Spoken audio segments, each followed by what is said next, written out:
આજે આપણે આ બે પાઉંમાંથી સરસ મજાની એક સ્વીટ બનાવવાની છે, હેલ્ધી, ટેસ્ટી અને એકદમ ઇઝી.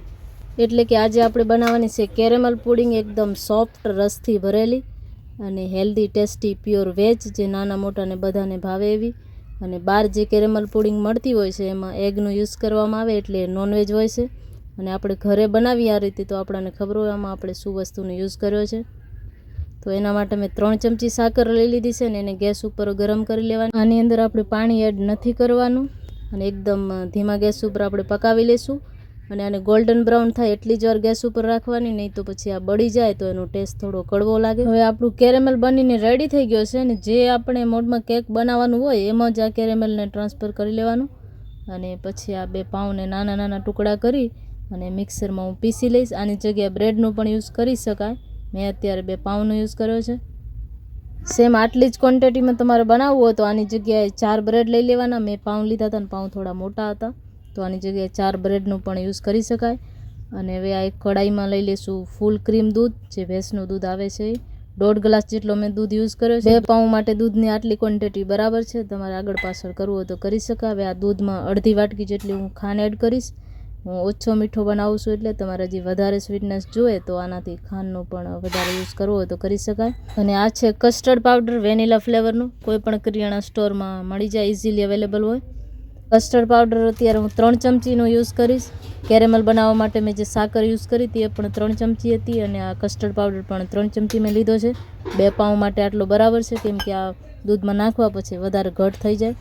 હવે પાણીથી આને સારી રીતે મિક્સ કરી અને દૂધ પણ આપણું ઉકળી ગયો છે. દૂધમાં એક ઉભરો આવે એટલે આ કસ્ટર્ડ પાવડરને આપણે એડ કરી દઈશું. અને કસ્ટર્ડ પાવડર એડ કર્યા બાદ આને સતત હલાવતો રહેવાનું છે, કેમ કે આ કસ્ટર્ડ પાવડર એડ કર્યા બાદ તરત જ ઘટ થવા લાગે એટલે ગોળા પડી જાય તો પછી આપણી રેસીપી સારી ન બને. કસ્ટર્ડ પાવડર એડ કર્યા બાદ આને બહુ ટાઈમ નથી લાગતો, તરત જ દૂધ ઘટ થવા લાગે એટલે તમે જોઈ શકો છો 2 થી 3 મિનિટમાં જ આ બનીને રેડી થઈ જાય છે. એકદમ દૂધ ઘટ થઈ ગયો છે.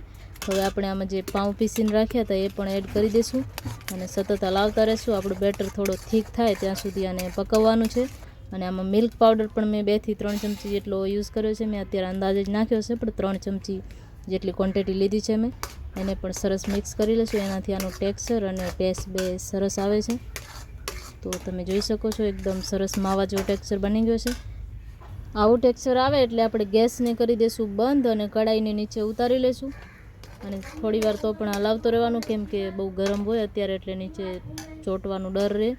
ગરમ ગરમ જ આપણે કેરેમલની ઉપર પાથડી દેવાનું છે, કેમ કે કેરેમલ હવે એકદમ ઠંડો થઈ જાય એટલે નીચે ચોંટી ગયો હોય તપેલીમાં આ ઉપર નાખી એટલે ઓગળી જશે એ પણ સરસ. અને હવે આને આપણે ફોઇલ પેપરથી કવર કરી અને જે રીતે આપણે ઢોકળા બનાવતા હોય સેમ પ્રોસેસથી આને થોડી વાર સ્ટીમ કરી લેવાનું છે.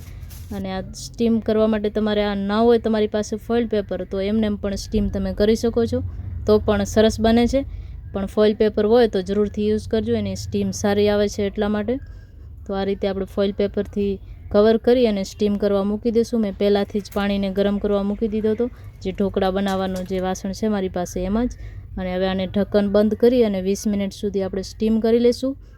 અને મારે પાણી થોડો ઓછો પડ્યો હતો એટલે પાણી આમાં 2 ગ્લાસથી ઉપર નાખવાનું. તો તમે જોઈ શકો છો એકદમ સરસ બની ગયો છે.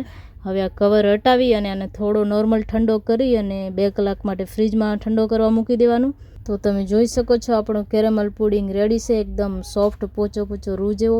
અને ઠંડો કરવા માટે 1.5 થી 2 કલાકનો ટાઈમ આપજો તો આ ખાવામાં સરસ લાગશે, કેમ કે આ રસમલાઈ જેવો હોય એટલે જેટલો ઠંડો હોય એટલી જ ખાવાની મજા આવે. તો જો મેં આને કટ પણ કરી લીધો છે, એકદમ કેક જેવો સોફ્ટ બન્યો છે. તો આ કેરેમલ પુડિંગ તમારી ઘરે જરૂરથી તમે ટ્રાય કરજો અને પછી કેવો બન્યો એ મને કોમેન્ટમાં કહેજો. એકદમ ઇઝી રેસીપી છે. આપણે પાઉંભાજી બનાવીએ એમાં ઘણીવાર 2-3 પાઉં વધી જાય કે પછી 2-3 બ્રેડ વધ્યા હોય તો એમાંથી આ રેસીપી ઇઝીલી બનાવી શકાય છે અને ખાઈને એન્જોય કરી શકાય. તો આ રેસીપી તમને કેવી લાગી, ગમી હોય તો મારા વિડીયોને લાઇક કરજો. મારી ચેનલ પર નવા હો તો સબસ્ક્રાઈબ કરજો. ફરી મળીશું નવા વિડીયો સાથે.